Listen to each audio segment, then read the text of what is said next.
से जानता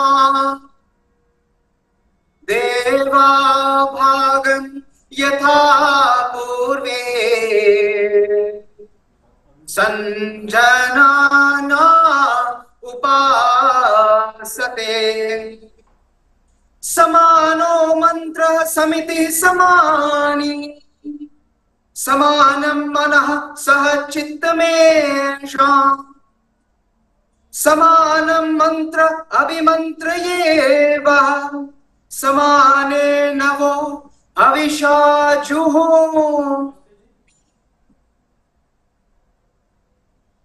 Come together, speak together.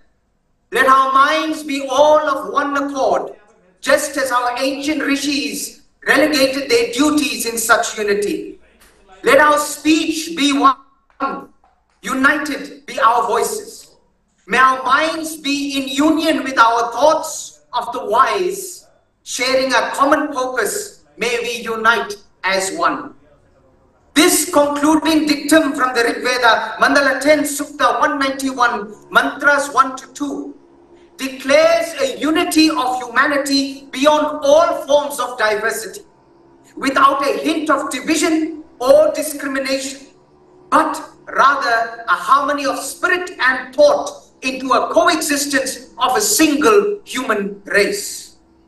Such a rich tapestry of knowledge, the only Shabda Brahman, Apurushaya, the Vedas, which was intended not for a particular nation, race, country, nor religion, but for all of this Purusha, equally yet uniquely. Sadly, my friends, 150 years ago, this knowledge was all but overshadowed and perverted. Bharat served as the source of this fountainhead of knowledge, rich not only in resources, but a universal culture that bore the thread of humanity and spiritual civilization beyond years.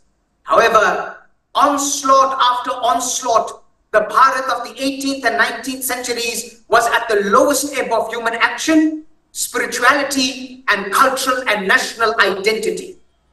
Dharma had become a wasteland of creeds and superstitions. National pride was crushed under the imperial boot. The roots of Dharma, culture, and civilization were drying up, dying under the onslaught of a foreign language and a foreign culture, all in the name of reason and so-called success. Humanity, which was born with the eternal message of universal freedom, was reduced to abject slavery. It was at this time that Maharishi Dayananji appeared. With a clear-sighted vision of truth and courage of determination, he preached and worked for the self-respect of all and the vigorous awakening of the mind that could strive for a harmonious adjustment with the progressive spirit of the modern age, yet keep alive the glorious and timeless culture of Bharat. He was the personification of a progressive, dynamic spirit who solely revealed the true dharma of mankind through the law of Veda. Through his mission, we understand that Swamiji introduced to the world not just the liberation of Bharat, but the liberation of every human soul through a dharma that was universal. I always say, Bharat was the local example for the global mission. And Swamiji's slogan, as we've continuously been hearing, is Krivanto Vishwam Aryam, make the whole world noble, not only Bharat. Swamiji clearly defined the difference between dharma and religion. At the heart of Vedic philosophy lies the concept of dharma, the first pillar amongst the four Purusharthas, dharma, artha, kama, and moksha. Dharma, derived from that beautiful Sanskrit word, meaning to sustain or to preserve, embodies the principles and that sustain cosmic order and societal well-being. It serves as a blueprint for harmonious living across the physical, mental, social, and spiritual dimensions, regardless of our diverse beliefs, languages, and the cultures of different people. Dharma points to the universal truth that is relevant for the whole of humanity. It recognizes the rights and duties of all, integrated in the freedom for all, but framed within the context of time, place, and circumstance without conflict of individual and society. This, however, must be in consonance with the permanent values of unity, integrity, and harmony. Thus, Vedic philosophy teaches us to see humanity as one global family. Hence we say, Vasudhaiva Kutumbakam, regardless of different beliefs, languages, or cultures. There's a beautiful mantra in the Atharva Veda, which I want you to hear carefully too.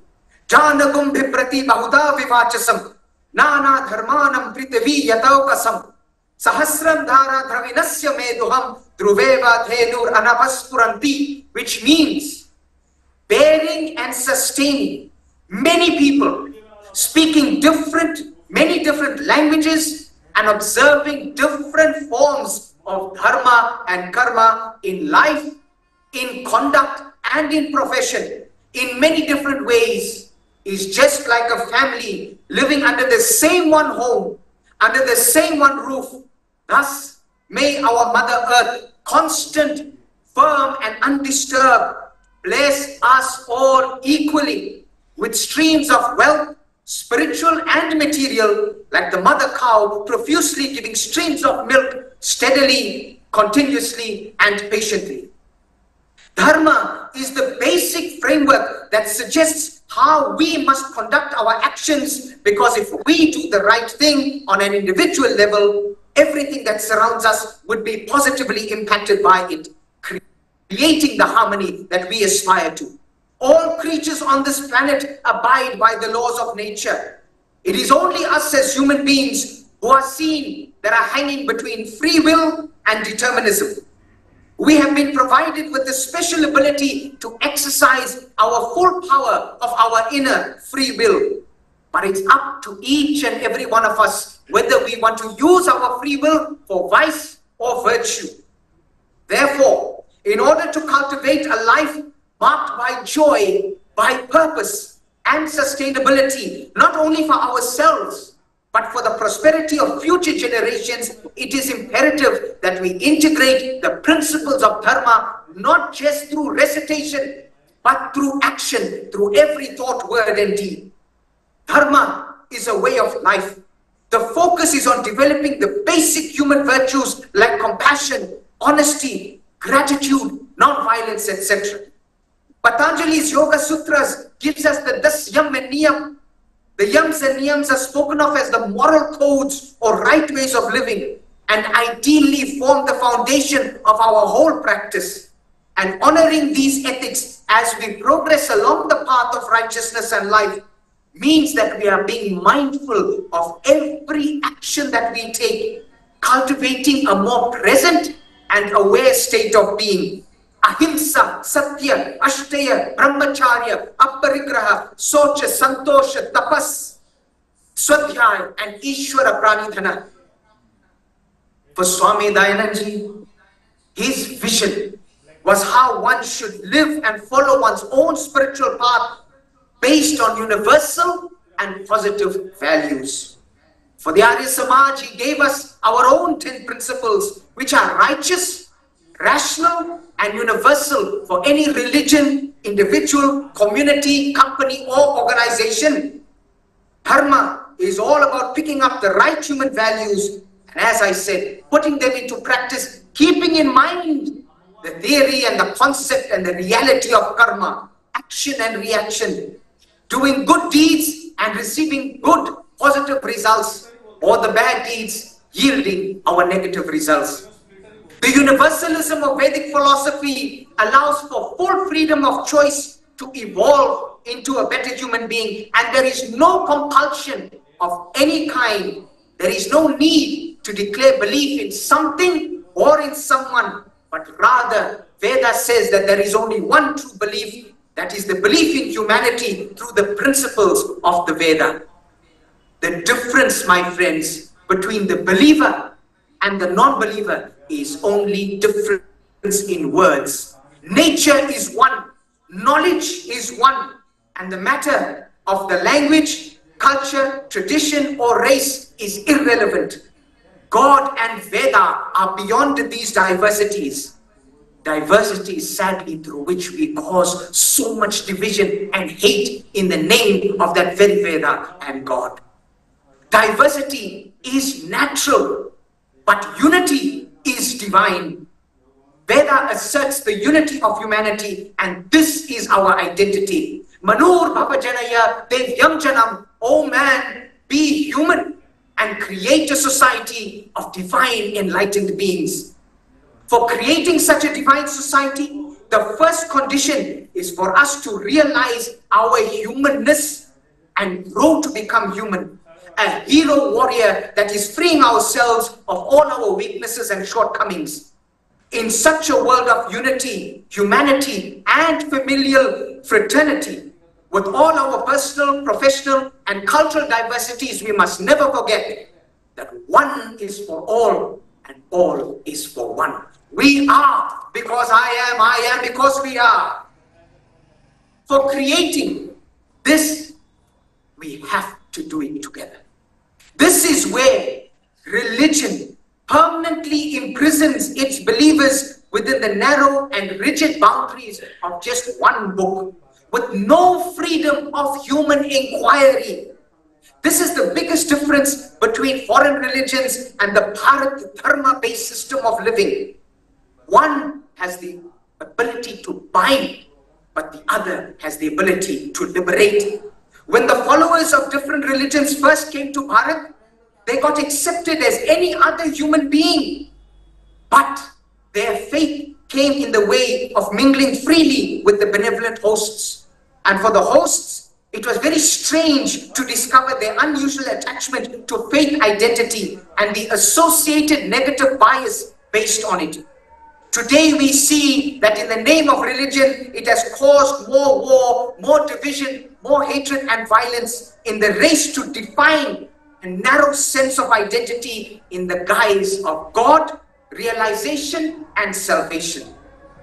Today, the world is realizing more and more the values of Dharma. More and more Vedic philosophies have transformed the thinking pattern of many in the modern world. The rise of yoga, the vegan movement, love for all animal life, the respect for the environment, meditation, and sadhana. It is only Vedic Dharma that places strong emphasis on the harmony between nature, human needs, and spirituality. The interconnectedness of all things is at the core of Dharma, which promotes the balance and harmony between all aspects of creation. The concept of ahimsa, non-violence, plays a significant role in promoting harmony between nature and human needs. Ahimsa encourages us to act with compassion and empathy towards every single sentient being, including animals and the environment.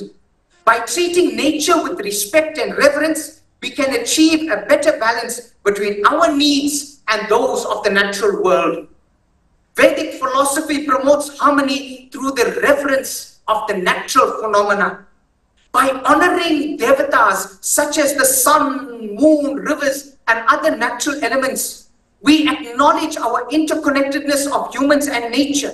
And this helps us cultivate a deeper appreciation for the natural world and our place within it.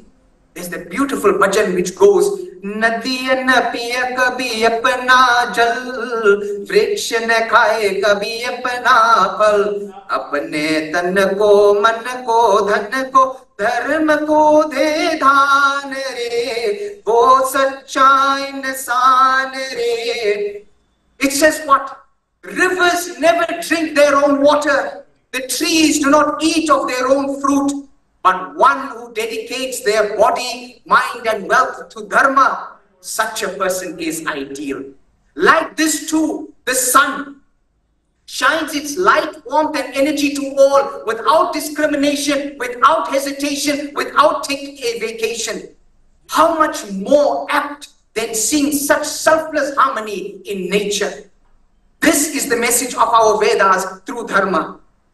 However, my friends, Like this too, let us realize that social challenges like poverty, unemployment, alcoholism, drug abuse, gender-based violence, and all of these also do not discriminate.